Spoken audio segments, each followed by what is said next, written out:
Vitaly was at the height of his career, and then, to the surprise of many of his fellow actors, Vitaly did something unusual at the time. He gave up that often coveted place in front of the camera to take on far less glamorous roles behind the camera, if it meant working with Kubrick.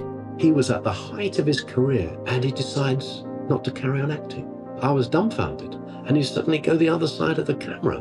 I was dialogue coaching and casting. I was also in charge of shipping, television, sales. It was all about licensing, doing layout, the cat compound, how we kept the cats safe, video transfer, DVD, laserdisc, inventory, timing sheet, checking of all these prints, the trailer, translation, all the lab work, color timing. There wasn't a print or a telecine I hadn't sat with Stanley, made the changes, and then talked to the lab about it afterwards for all his movies. I remember Leon and he would say, okay, color, okay, now stop, or okay, give me the scared look. Now you go listen to Stanley. I was able to tune into his voice. He was my acting coach.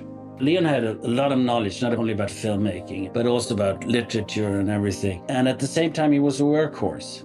He'd do anything. He'll carry logs for you. If it wasn't for Leon Vitaly, I doubt I would have done half the job that I ended up doing in Full Metal Jacket. These are from Eyes Wide Shut when I was playing Red Cloak. Leon was compelled to dedicate his entire life, 30 years he spent with Stanley Kubrick. But living in that environment and working in that environment, which was so intense, and the intensity of Stanley is well documented. Leon was as close as anybody was likely to get to that.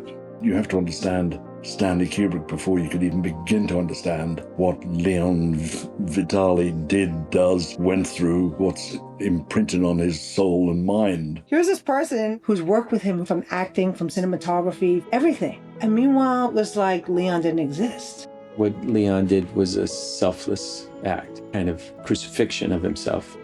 You understand? Stay out. Leon spent years of his life, almost drove himself into an early grave because the prints needed to be as good as they possibly could. And the thing was, I wanted to be with Stanley, work with Stanley. I just wanted to.